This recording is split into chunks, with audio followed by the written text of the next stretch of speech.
We take our coffee very seriously here on Suncoast View. In fact, Linda literally won't sit down and do a show without her cup in front of her. So we are thrilled to meet Suncoast entrepreneur Ellie Eckert, who has launched her own coffee line. Welcome, Ellie. Thank you. It's so great to be here. Well, we always like to own someone in our area, and you were born and bred in St. Pete. What made you get into the coffee business?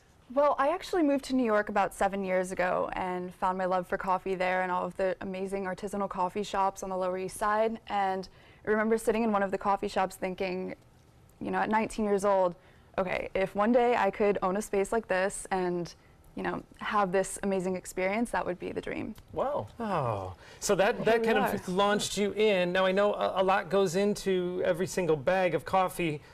How did you go about sourcing and roasting and doing it here on the Suncoast? Yes, well, it started with a lot of Googling.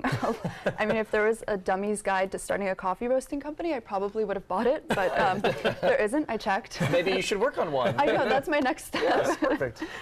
So, you know, it all started with finding the perfect partner to source the beans from originally, and, you know, it's hard to find their contact information, so again, that took months to find the farm.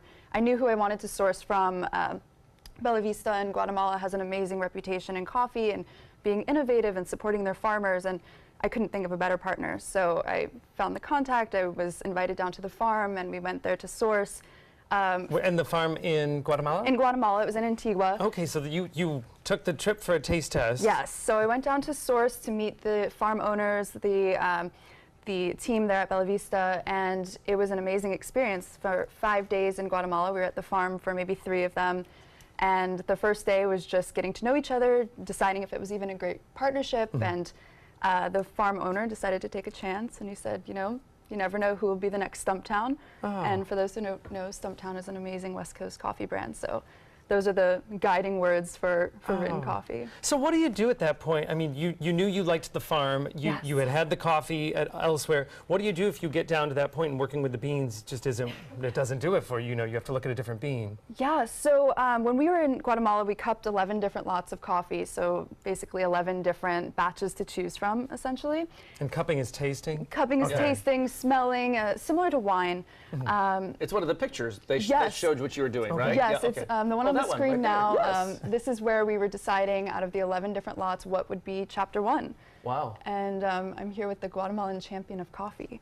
So chapter 1. So we're going to get to that in a second. But all right, so you choose the bean, and then what's the next step in the process? Roasting? So we choose the beans, import them back into the U.S., and I work with an amazing roaster named Joel. That's a great story too.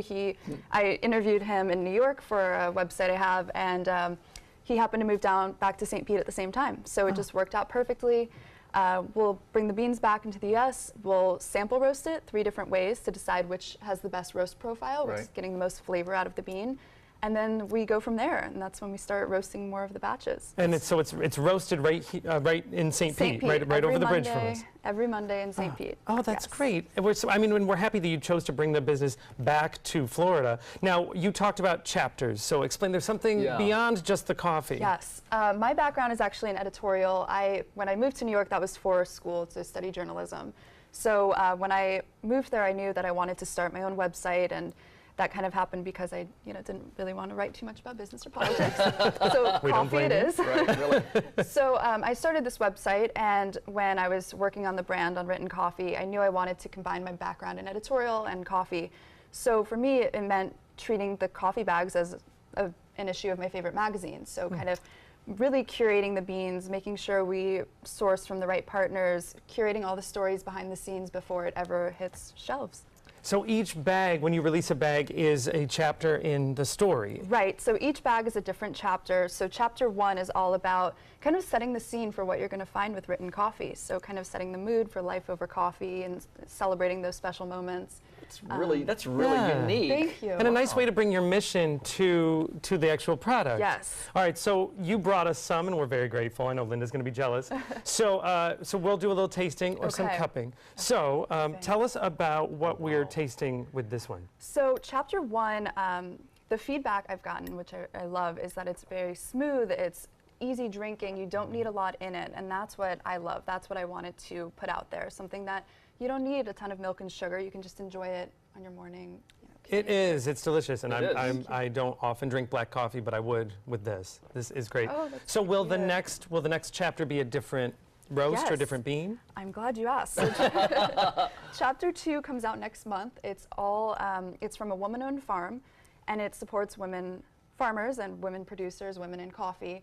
So we've partnered with the International Women's Coffee Alliance to give back 10% of every purchase to support women farmers, women in coffee, help build communities. How unique. Yes. It really, Really everything that comes out of your mouth is so unique and interesting. I mean, what a really genuine love of coffee. And inspiring too, that you took something that you liked and actually made a whole career leap, and not an easy one either. No. For someone who maybe has a side hobby that they would love to turn into something, and especially bring it back home or keep it home, what would be the best advice you might give to them? Oh my gosh, follow your curiosity. Whatever it is that you're curious about, you know, look into it more, take classes, read books about it, ask questions. That's what I did early on, is ask as many questions as I could, just so I could learn more about it. Well, we are so glad that you did. You can visit Written Coffee in St. Petersburg. I'm going to visit for a little refill. Or you can find them online, writtencoffee.com. You want to start with chapter 1 so you'll be ready when chapter 2 comes out. All right, thank you, Ellie. And we'll be right back.